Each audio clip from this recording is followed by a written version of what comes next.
Hi guys!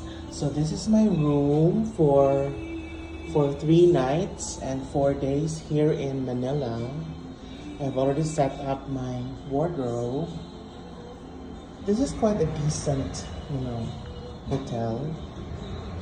If you notice, maganda siya. I have an empty refrigerator. They give me water. Tapos, when I came in, Ray Valera na naka-play. This one's my bed.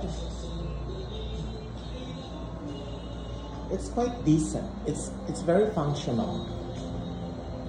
Maganda siya. And it's really value for money. Tapos napaka-lapit pa niya sa St. Paul University, Manila. Tapat lang siya